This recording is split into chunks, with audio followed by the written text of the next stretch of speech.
Tonight on Access TV, it's Gotham Comedy Live. Get ready to laugh with Eddie Pence, Liz Mealy, Kevin Iso, Jason Anders. This week's host, Adam Ferrara. Gotham Comedy Live, all happening right now. Ladies and gentlemen, Adam Ferrara!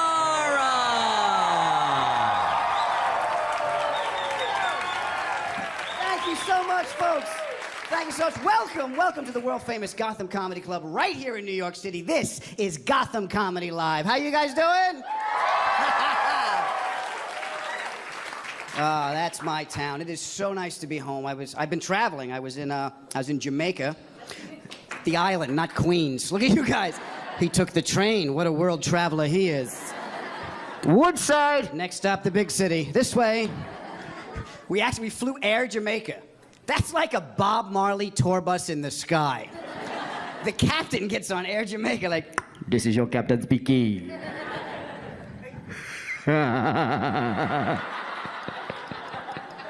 Don't look at me, man. Don't look at me. I can't do it now. I'll call you back. This is your captain again. I apologize for that drop in altitude. I saw a cloud and thought it was a chicken salad sandwich. It was nice. I'm not a big drug guy. I took acid once. Yeah. Then I assessed the damage to my car and thought, this isn't a good idea. I took acid. I was driving in Ohio and I swerved to avoid the pyramids. You have to do something when the mummies are chasing you.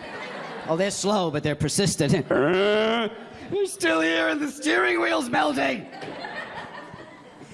I was off at ecstasy the other day.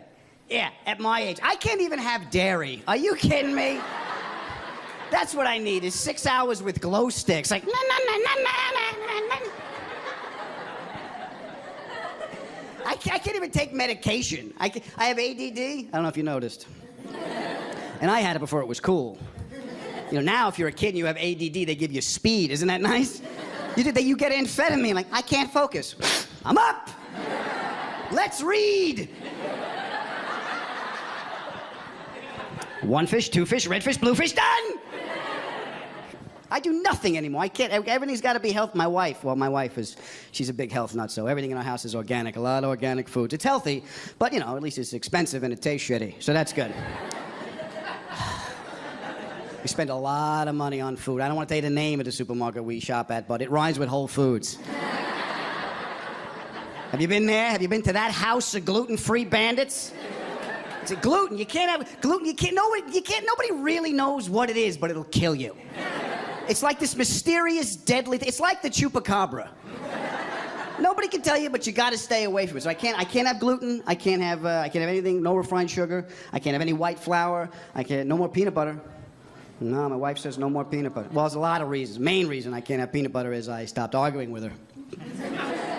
Oh, I put up a fight for a while. I was like, why, baby? Because there's mold in the shells. Baby, I don't eat the shells. So we tried the natural. You ever try natural peanut butter? That's nice. You open it up and there's a BP oil slick on top. That's really not their fault, so what am I making a big deal out of it for? You have to stir it. Oh, I'm sorry. Do I work for these fucking people? Is this charge me a lot of money? No, it's all right. I'm here. I'll finish your job. Let me tell you something. Skippy was always ready. Skippy was there. Skippy was my pal. Skippy knew me better than I knew myself. I'd sneak in the window late at night, try not to wake anybody up. I hear Skippy in the cupboard like, "You're drunk again." Yeah. Well, come get me. Oh, I got my spoon, you crunchy bitch. Happy relationship every time with me and Skippy. Now I'm like some Amish farmer with an impatient wife. Is the butter ready, Jebediah? Silence, woman. So I asked this, that didn't last long. There was one jar of that before I threw it out the window. I said, all right, honey, what can I have? She goes, you can have raw almond butter. I go to the store, $17 for that much raw almond butter. As a younger man, I spent less money on cocaine. I refused to buy it. I came home and she bought a machine now so we can make our own almond butter. So I read the instructions. I make my own almond butter. But I put bourbon in it. Oh, it's great. A sandwich and a half. I don't give a shit about anything anymore. She came in the kitchen the other day. She's like, how was lunch? It was great, baby. And I didn't stir shit. So I can have the almond butter. I can have brown rice, leafy green vegetables, a lot of kale chips. Kale chips. Do you ever have kale chips? If you've never tried them, lick a shoe. Same thing. Same thing. I tried to give them to my dog. My dog won't even eat it. She was like, My wife has my dog on a raw diet. She wants everything natural, so my dog eats raw, organic bison. Because naturally, that's what a 9-pound Jack Russell would hunt in the wild. My dog would take down herds of buffalo if I let her out. This fierce predator I have. You slam the door, she gets scared and shits on the stairs.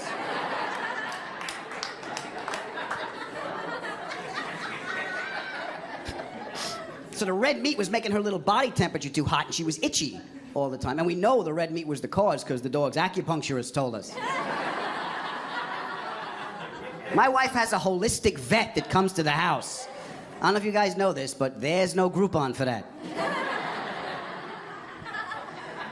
So she said we had to switch her diet from the raw red meat to raw turkey.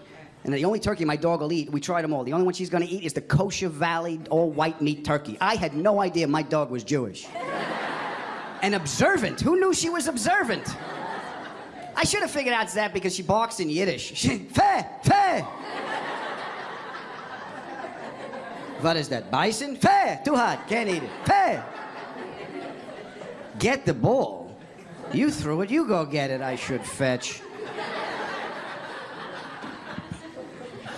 So we're all eating healthy now. Now I have to work on my attitude. Yeah, my wife wants me. She doesn't get it, my wife, because she's from Northern California. She grew up in the wine country, you know. Oh, look, grapes. I grew up here in New York, where kindness is greeted with suspicion. Yeah. Would you like some coffee? Why? What's in it? You drink it first. We'll see what happens to you, Mr. Starbucks. No. You started this shit, not me. Drink. Oh, yeah, I'm suspicious. I'm cynical. I can't. My wife, she talks to people, my wife. Talks to people. No fear, no agenda, just greeting a fellow human being. It's beautiful. She's gonna get us killed. We're in an elevator the other day. She's like, hi, how was your day? I'm like, well, what the fuck are you doing? Don't talk to these fucking people. No, we're visiting. Don't tell them we're from out of town. Yes, I have to put out positive. I tried to meditate. You ever do the meditation? Like early in the morning? Yeah, you do that? Yeah. I go back to sleep. How the fuck does it work? Now I gotta wake up to go back to sleep? Thank you, Gandhi. Thank you very much. What's your name, pal? Meditating dude. JJ. JJ. Is that your Sanskrit name? JJ? Oh, Swami JJ. Where you from, JJ? From here? New York City? Yeah, okay. No, I'm from everywhere. All is one in JJ's world.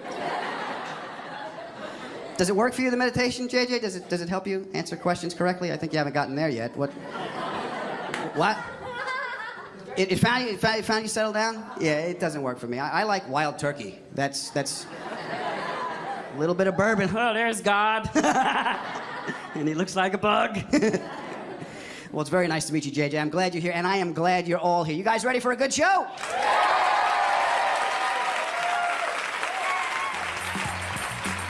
We're gonna be right back. We got more for you. See you in a little bit. Stay tuned for more laughs on Access TV, live from the Gotham Comedy Club in New York City. Eddie Pence is taking the stage when we return.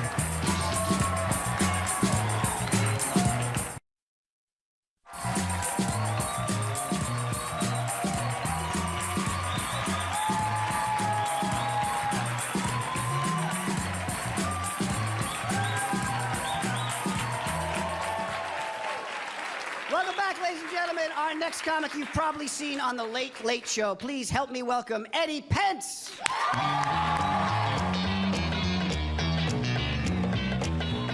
Hello, everybody. How's everybody doing? Awesome. Good stuff. Settle down. I recently had an epiphany. I found out what type of person I was. It took me a while, but I figured it out. I found out what type of person I was last week when I watched our dog dry hump our kid for 2 minutes before I got up off the couch to find a video camera. That's who I am. That's me as a person. Thank you. That deserves applause. I like being a dad, though. I like watching my kid grow up. I like watching him go through phases. He's going through a phase right now where he likes to tell me who and who does not have a penis. In public. Louder than me on this microphone. We were at Hooters recently. Kids eat free on Sundays. Hooters waitress walks by, loud as it can be. She doesn't have a penis. I'm like, I know. Good call. Inside voice on the penis talk, okay? But good, you nailed it. Good job. 2 seconds later, do you have a penis? I know. 2 for 2. Good job, but seriously, inside voice, penis talk. Mommy doesn't have a penis. I know. Mommy doesn't have a penis. I don't like mommy. Why don't you like mommy? Because she doesn't have a penis.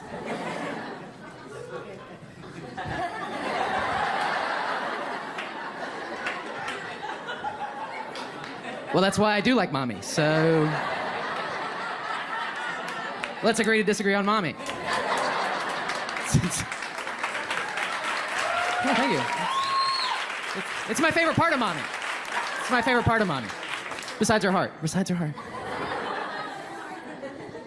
I'm raising a kid in Los Angeles, which should be illegal. It should be illegal.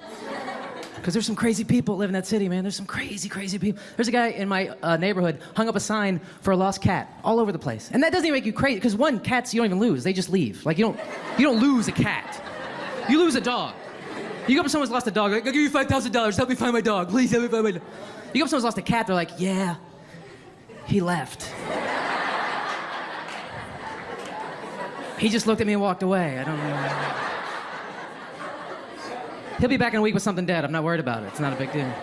But that's not what made the guy crazy. What made the guy crazy was on his lost cat sign, instead of a picture of a cat, it was just a drawing of a cat. And not even like a police sketch artist rendering of a kitty cat. It was the basic representation of a kitty cat. Like a circle with triangle ears and whiskers. It's basically some crazy guy at home in a robe going, hey, if you see a cat, give me a call. Any cat will do, just need some cats. Making carpets. None of your business, but I'm making carpets. Worst sign I ever saw for an animal in my neighborhood. Someone hung up a sign that said, found rabbit. It's a phone number and everything. I just want to call and go, hey, buddy, I think you just found a rabbit. They live out there. Let it go. Who's walking around neighborhoods? Rabbit, you must belong to somebody. Let me take you home and fight. Why are you fighting it? Stop fighting it. Just trying to help you, rabbit. Idiot. Dumbest sign I ever saw for a lost animal. Someone hung up a sign that said, lost bird if found, please go. Well, your bird flew away. Why are you hang up a sign that says lost helium balloon? It's fucking gone. I don't even know why would you want your bird back anyway? Birds are horrible. This is the most fun you have with a bird. This is it. Okay, all right, there you go. Okay, there you go.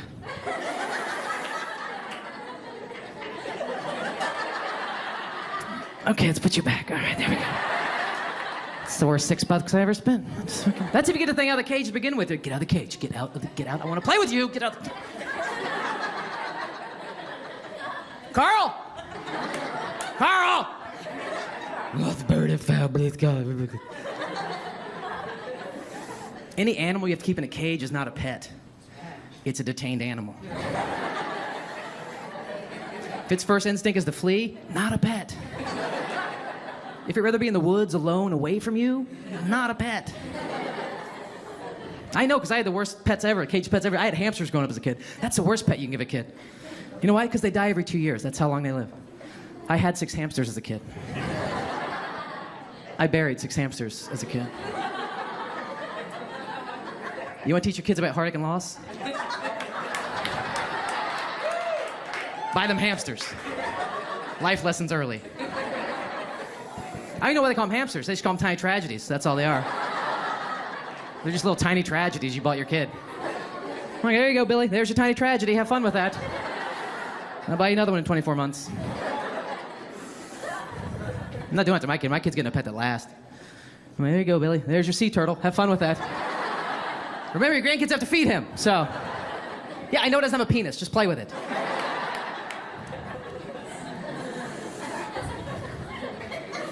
I like being a parent though, because it's cool. Because I get to show my kids stuff that I liked as a kid. Like I've just gotten to watch Star Wars. I love Star Wars as a kid. I'm a big Star Wars fan.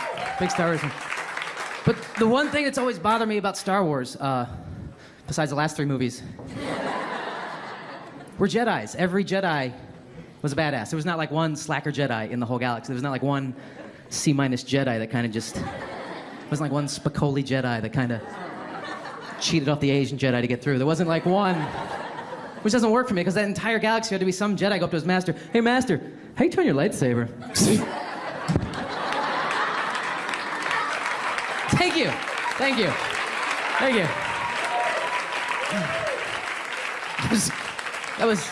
That was almost worth my xiphoid process for that. Thank you very much. Anatomy. My favorite character in Star Wars was Han Solo. I loved Han Solo because he was such a dick. He's just such a dick. Like that one scene in Empire Strikes Back when he goes to rescue Luke Skywalker. Luke's stuck out in the snow and he gets on his tauntaun. And deck officer runs to him, like, Captain Solo, it's too cold out there. Your tauntaun will freeze before it reaches the first marker. And he just turns to him, just owning his dickness, just, well, I'll see you in hell. Rides off on his tauntaun. That's a good fucking tauntaun impression, by the way. That's a good tauntaun impression. But the scene ends there, right? It ends there. You go watch him save Luke. That deck officer just got shit on. I want to see what happens with him. I want to see Captain Solo. It's too cold out there. Your tauntaun will freeze before it reaches the first marker. Well, I'll see you in hell. What did you say to him? I told him it's too cold. His tauntaun will freeze before it reaches the first marker. And he said he'd see you in hell? Yeah. What a fucking dick. Just an asshole. Just trying to save his life. He's such a cocksucker. God. What's he been here, 4 months? He's a captain because he brought his own ship? I've been here 5 years. I'm still a deck officer. This is bullshit. Between you and me, I might go Empire. They got dental, they got health, they got rank and file. You don't just show up to their own ship and you're a captain. Is that door shut? Is he gone? Fuck you! You guys made a lot of fun. Thank you very much.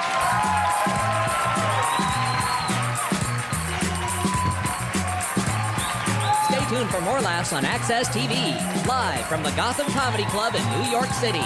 Liz Mealy is taking the stage when we return.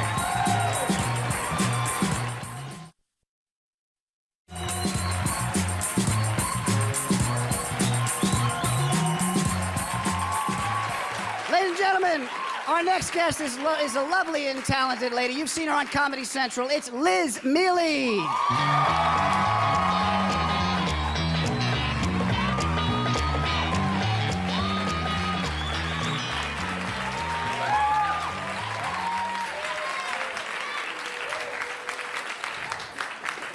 You're right. It's fine. I've lived in New York City now for 11 years, and I don't have a gay best friend. It's weird, right? Like, I went to art school. That's where they come from. And the problem isn't I didn't have any gay friends. The problem is I had too many gay friends, and I think, as we all know, you can only have one because they're exhausting. So I was trying to narrow it down to the best gay guy. You know what I mean? Like the guy that would look into my eyes and know my shoe size, like they do in the movies. But nobody sits an adult New York City woman down and teaches you the truth about gay men, which is that they're just dudes. Did you know that? They're just dudes, like any other dude I've ever met. I'll give you an example. When I was like 19, 20 years old, I was at a party with my friend Ryan. I'm just getting shit-faced. Out of nowhere, Ryan grabs my boobs, starts shaking them, and laughing. I was like, what the fuck, dude? Don't touch me. And he's like, whoa, calm down. I'm gay. I was like, how's your gay make me not molested?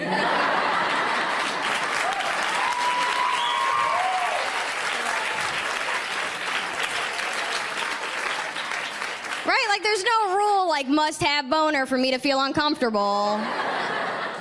Don't touch me. I've never had to tell a lesbian that. Because they were raised right. I'm I'm trying to date. I recently joined a free online dating website. I joined OkCupid. I'm glad I joined OkCupid. I learned a lot about myself. Like, I learned that I'm a girl. I've never felt like a girly person, but now I know that I am because the sole reason I didn't want to join that website is because I still wanted the story. I think every woman in here wants the story of how you met your boyfriend or how you met your husband, and you want it to be a good one. But I'm a comic. I want my story to be epic. I want my story to be something like I was standing on the subway platform and I was texting, but I lost my balance and I dropped my phone in the tunnel. And then as a train was coming, this dude jumps in the tunnel, nearly gets hit by a train, jumps out, hands me my phone, and his name and number are already in it.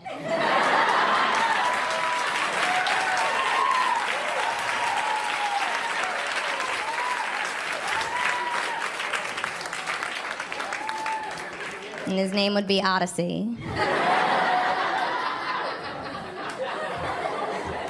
I've been on exactly 5 OkCupid dates, so that means I've written 5 emails to my roommates titled, "Please seek justice if murdered." For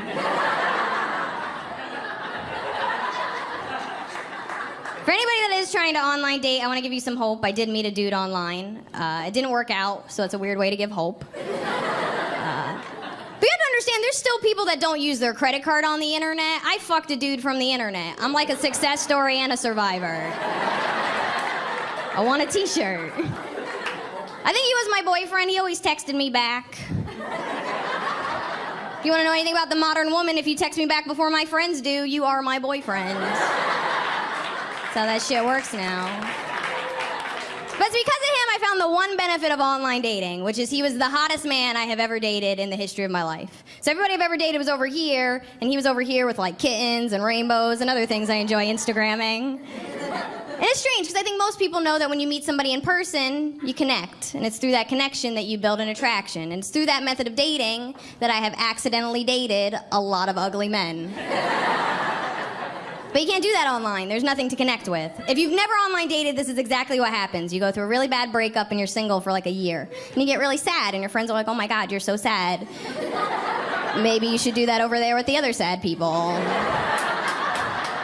So you make new friends, and they introduce you to online dating, even though it's never worked out for them. So you go home, you make a profile, you cry, and you judge the shit out of people. You do, it's really easy. You go, "Oh, those are your eyebrows? I'm not doing that. I take care of my face, maybe you should take care of yours. Oh, you mountain climb, that looks really fun. I'm not doing that." I don't have the energy or the time or I'm not gonna fuck you and then mountain climb. That's a really long day. Right? I'm not doing that. And that's what you're doing. You're just judging faces and hobbies, and you're really just narrowing it down to what's most important, which is, do I want you to be inside me? You send all those dudes a message, and you just hope that one comes back with a shitty childhood. Because that's where personality comes from.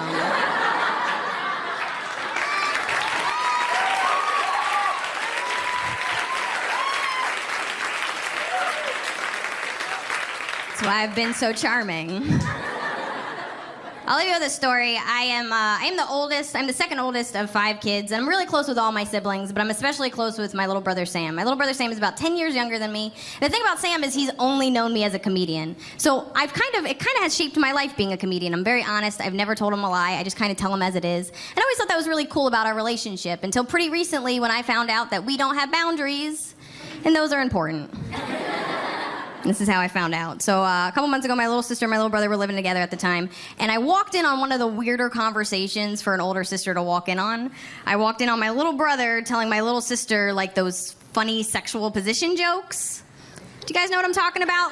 They always have a title, like the rusty trombone. It's always something fucked up, like you come in her eye and it's called the pirate.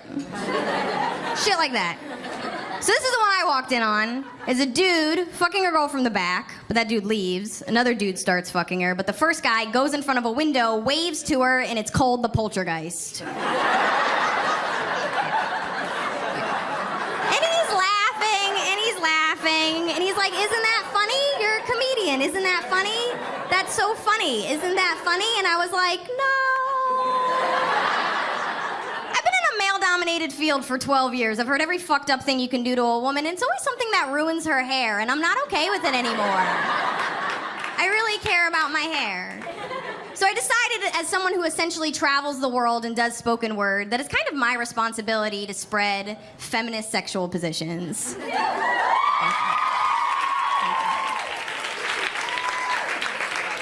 have a lot of free time. I came up with 3. Position number 1 is a dude going down on a woman. She squirts in his face. He learns to respect women. It's called the 19th Amendment. All right, save your energy. I got 2 more. Position number 2 is a woman riding a dude. She gets him about 30% away from an orgasm, but she gets up and leaves. It's called the Equal Pay Act.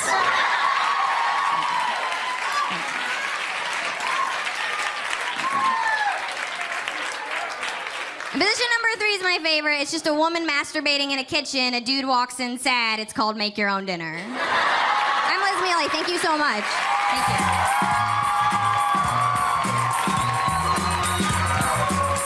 Stay tuned for more laughs on Access TV, live from the Gotham Comedy Club in New York City.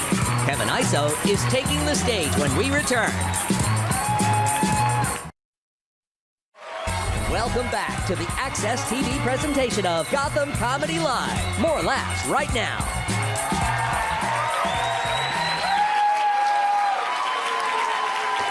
Ladies and gentlemen, our next guest is from Houston. Please help me welcome Kevin Iso.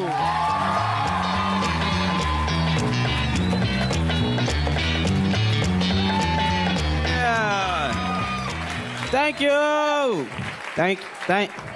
Thank you guys for clapping. This is my favorite time of the year. I'm glad that it's getting cold, cause I ain't really like the summer at all. That's not the joke, but all right. It's not that I didn't like the weather. The weather was fine, but in the summertime, it's just too many people wearing sandals, and everybody don't got the feet for sandals. You know what I mean? It's way too many people with regular lives and homeless feet walking around, and I ain't like it. I hate feet. For me, feet are like the first and last piece of bread. Like, I know they there for a reason, but I'm never gonna put them in my mouth, you dig?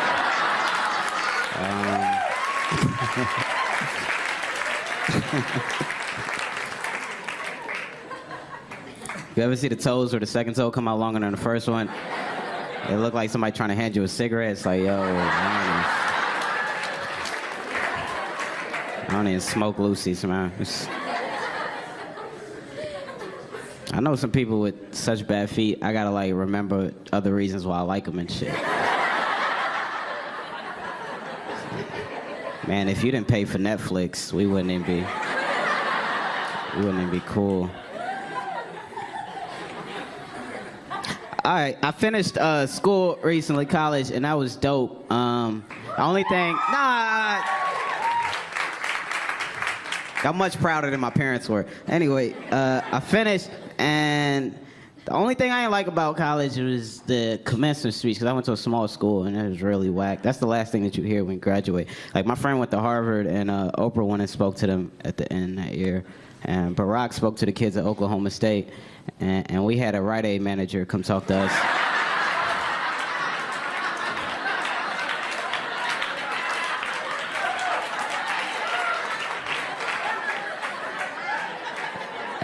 And he still had his outfit on, like, I gotta get back to work after this, but we not hiring. I was like, why the fuck you show up?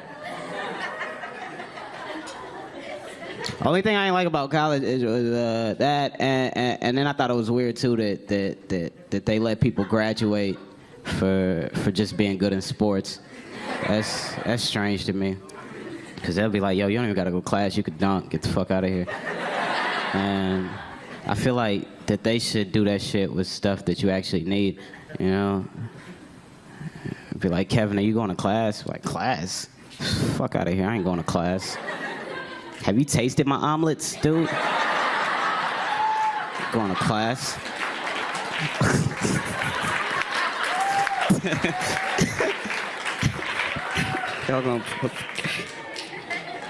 I used to get rejected a lot when I was in school by girls because I had a flip phone and they would assume I was broke, and they were right. But I think I don't like the way that society be looking down on people with flip phones. I do it sometimes too, man. Like, I used to work in this bar, and people would come in and be like, hey, y'all got an iPhone charger, which is normal. But one time this dude came in, he was like, yo, y'all got a Motorola Razr charger? I was like, nah, man, we don't.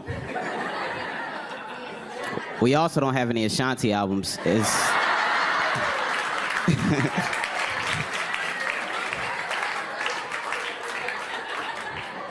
It's 2014, dog.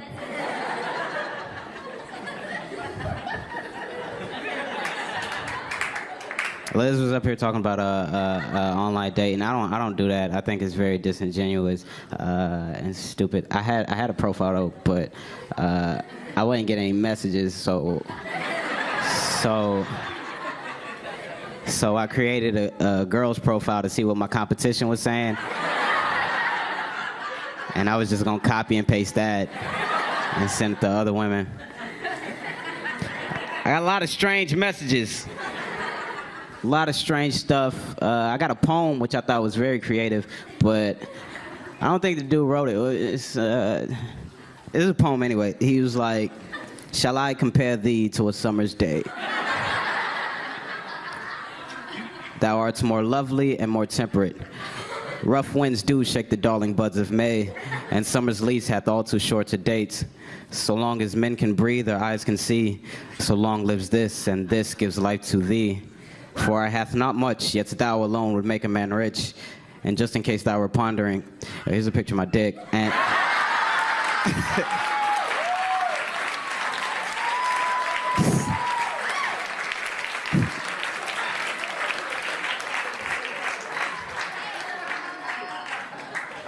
I had a lot of dick pics as a girl.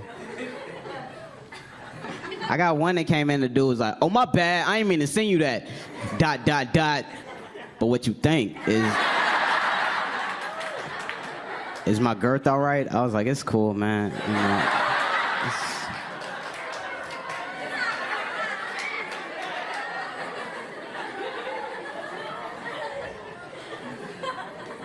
I didn't smile in any of my pictures. I used to hate my teeth. I used to hate it a lot. Not innately, but it was just girls would make fun of me when I was in school. I remember one time this girl was like, okay, when you gonna get braces? And that shit hurt, because we wasn't even talking about appearances. We was at lunch talking about why chicken nugget day was so much better than pizza day. And she just dropped that question on me like my teeth were ruining her lunch. And I looked at my friends for help, like, yo, y'all gonna tell her to chill out? They was like, nah, that was a valid question, man.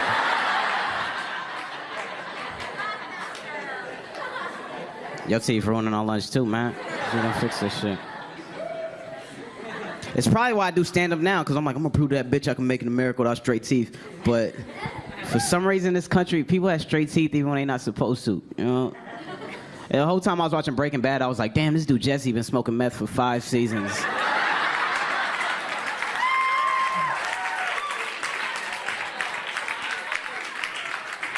And his teeth look better than mine. This is not fair, man.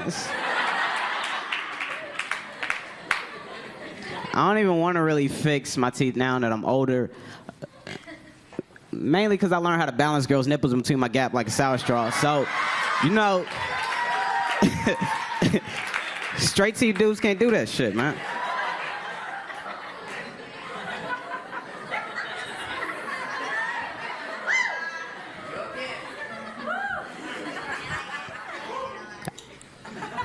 I have to like listen to a lot of rap music and shit to get over it. That was my main thing. I love rap. Some people would be like, man, rap music is dangerous. I don't really feel like that. You know, the most dangerous part about it is like if you listen to too much, you start to believe that you're somebody you're not. You know, me and my little brother listen to the same music, and we two different people. It's a song by Gucci Mane that I like a lot, and in the song he goes, throw a grenade in the room, watch all your partners kaboom. And I'm listening to it like that's an onomatopoeia. This dude is a poetic genius. My little brother's listening to it like, yo, where the fuck they be selling grenades at? Because I need to blow some people up. He really think he a gangster, which is like scary because I grew up with him. And I know him. Like, I went home the other day, it was like, yo, Kev, the only 3 things I care about is my gun, my dro, and my Instagram likes. But I'm like, dude, you still got Pokemon cards underneath your bed. What the fuck are you talking about? You can't be hard with a holographic Jigglypuff. You can only be hard with an Onyx or a Geodude. It's facts.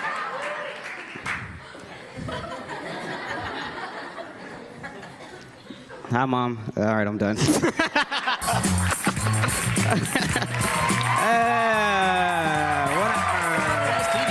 live from the Gotham Comedy Club in New York City. Jason Anders is taking the stage when we return.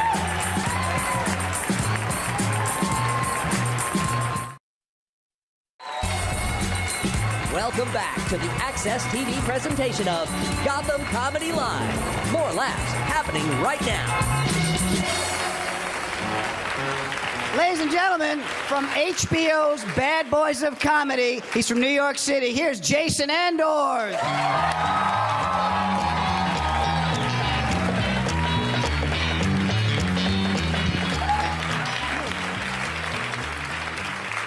Yeah, I'm from New York. I grew up in New York City, a poor Jew. Laugh it up, it's rare. It's like being a black guy with a small dick, but they're out there. Now, I'm not religious. People always ask me, how do you claim to be Jewish if you don't follow the religion? Easy, like religion's a small part of Judaism. Let's put it this way, I'm so Jewish, my parents sent my brother to private Catholic school because it was cheaper. That's how Jewish we get down. Thank you. Now, I had a lot of horrible things happen to me growing up in New York City besides getting mugged every day. You guys ever use a payphone here before cell phones came out? Because you definitely wouldn't have if you heard this story first. I got shit on my ear. How disgusting is that? I was on the phone, I was like, yo, it smells like shit over here. I have no idea where it's coming from. It's such a clean neighborhood. Is it that homeless dude? No, he has new Timberlands on. I have no fucking idea. Oh, come on! I'll call you back. I was so disgusted, I just froze. I became a mannequin on the corner with a doo-doo earring hanging from my ear.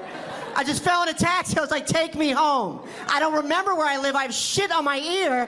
I can't think too clearly right now. Just look how I'm dressed and figure it the fuck out.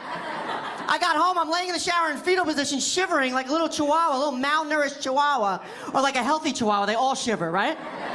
With hot water scorching my shit-covered ear. You ever try to clean shit out of your ear with all the crevices? You can't. I was hearing shit for weeks. I finally called my brother for some support. He's like, yo, that's so funny, because my friend's friend is the one putting shit on the payphones. Isn't that cool? No, that's disgusting. He's like, relax, bro, it was dog shit. Like, that helps? Actually, it did. I was actually relieved, because if it was human shit, I would have never gotten over that. I would have had to know whose shit was this before I can move on with my life. Is it that beautiful lady's shit over there? Or is it a half-dead bleeding crackhead shit? Because if it's his shit, I'm gonna pull a Van Gogh right now and cut my ear the fuck off. I'm not walking around the rest of my life with a crackhead shit spirit hovering over my ear. Because I'm a germaphobe too. I'm such a germaphobe, I put toilet paper on the toilet seat. You ever do that? To take a standing piss. I don't play games. When I have sex, I use hand sanitizer as lubricant. I don't fuck around. I'm so paranoid about diseases, I don't even use condoms. I use a Mott's apple juice bottle. I don't want to catch shit. Sometimes I double bottle it. You can never be too safe. No, the truth is I wear condoms sometimes once in a while. You know what I mean? Condoms don't protect you from everything, right? A condom? It's like having like a $3 push-button black umbrella in a hurricane. Something's getting wet and destroyed. You guys practice safe sex? One person, 2 people, okay. Remember that moment of silence. You won't hear it, but your family and friends will at your funeral. You practice safe sex? Yes. What about you? All right, so that's who I'm trying to fuck after the show. And because you're safe, we don't even need a condom because I trust you now. We've all done that, right? The verbal disease test. You're with someone you don't trust so much, you ask them questions to make you feel better about yourself. Am I the only one? Or you ever with someone you do trust because you know them through a friend? So you're like naked, so you just sneak it in once real quick? Just me? Nobody here has ever played a little AIDS dodgeball? You just sneak it in once, you're like, miss me, AIDS, you slow as shit. Meanwhile, herpes is on your dick, like, not me, I was on the track team. Just me, huh? I'm so paranoid about disease, I haven't even been having sex. I'm home, alone, me and my Johnson & Johnson's baby oil. A couple ladies got turned on when I threw a name brand at you. You're not gonna find a no-name brand baby oil in my medicine cabinet. I'm a player when it comes to jerking it. But I ran out of baby oil the other night. I wanted to do my thing to some Latina porn because I have a sick Latina fetish. I've seen every free Latina porn on the internet.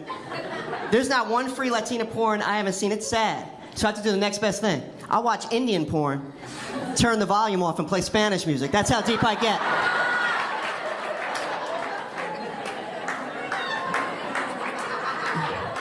That's how deep I get right there. So anyway, I get to the pharmacy. Now I know the girl behind the counter, so now I'm paranoid that she knows what I'm using the oil for. So I play it off. I'm on the phone with my girlfriend the whole time. I'm like, so what do you need again? Johnson & Johnson's what? Baby oil. Never even heard of it. Excuse me, miss, do you have any, what's it called again? Johnson & Johnson's baby oil? Then my phone rang. I was like, oh, this is some bullshit. Now Sprint works. What a coincidence that it works now. I got so tired of being worrying about diseases, I finally last year went out and found myself a wife. Don't clap, it was somebody else's wife. But I figured she had a husband, she's only sleeping with one guy, it's safer, right, than being with a single girl sleeping around, you know what I mean? I dated a married woman for a year in Los Angeles. She cheated on me. How disrespectful is that? I trusted her. But not with her husband, with someone else. I was cool with her with her husband, right? I figured she, was with him at first. I'm good with that. But a third guy? Now I'm not worth 50% of a good lay? You know how hurt I was? I called him, I was like, yo, your wife is cheating on us. And we need to talk, she's disrespecting us, and this is fucked up. She was an amazing liar, too. Women, you guys are the best liars. Congratulations. You are. Because you guys are smarter than us. That's why I'm here to preach tonight and teach the fellas how to catch a woman lying to you. Sorry, ladies, I have to do it. Sorry. You ready for this, fellas? Listen carefully. Take this one home to the family and kids. If she tells you you have a big dick in a perfectly clear voice while it's in her mouth,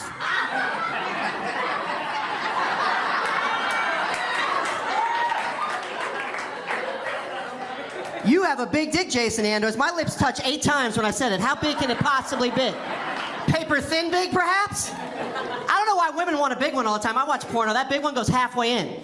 Mine goes all the way in. We hit stomachs. It feels good. It's romantic. Our pubic hairs connect and hug and read poetry to one another. It's beautiful. I had a big dick when I was a kid. When I was 10, it was crazy. Stopped growing at 10 and it's still big now. That's how big it was at 10. I remember all the kids at sleepaway camp had a penis contest. I don't mean to brag, but I was the champion. Probably because I was the only counselor who entered it, but whatever, you gotta do what you gotta do. You gotta do what you gotta do to win. I'm competitive. Now, I grew up in New York City my whole life. I've traveled the world doing comedy. New York's still my favorite city. It's the most open-minded city I've been to. Mixed couples can walk down the street holding hands. Gay people can hold hands. No one bothers them. I don't understand guys who hate gay people. That's a waste of energy. That's a waste of energy. I love gay men. Let me tell you why. 99.9% of gay men are good-looking and in shape. Keep fucking each other. Stay away from our women. Thank you. Right, it's always your ugly-ass friend that hates them the most. Yo, I can't believe they're gay. That's nasty, yo. You better thank God they're gay. Because if they were straight, you would get no pussy, you ugly piece of shit. I went to the high school of performing arts. I had a lot of gay friends. I had one gay friend who always walked around with his head to the front.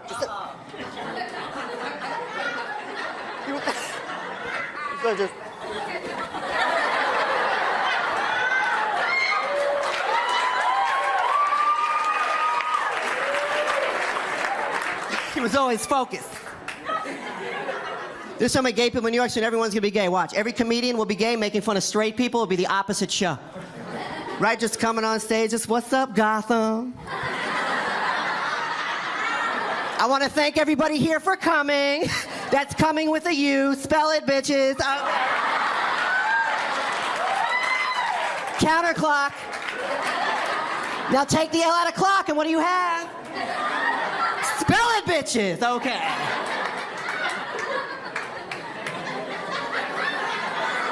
Don't you hate straight men? Nasty. How you like women? I think straight people are born, they're not born that way. They're born like due to a dysfunctional family.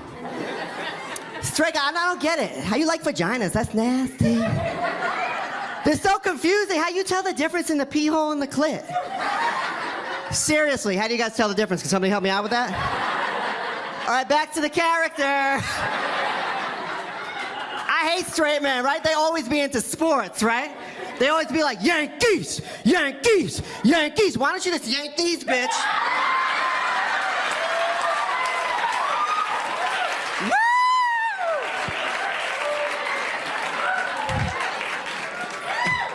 Fuck, I've been doing this character so long I can't even get out of the characters. Anyway, guys, I gotta get out of here. You guys have been beautiful. Thanks for supporting. Keep supporting the show. Jason Andors, have a great night, please.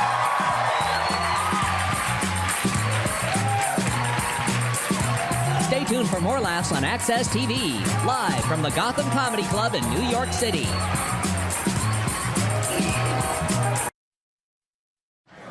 Thank you guys so much. Oh, what a nice time we had. Yeah. Let's bring everybody up you saw. Come on up. Eddie Pence, Lisa Miele, Kevin Iso, and Jason Andors. I'm Adam Ferrara. We'll be here next week. You come back and see us. Go on, get out of here.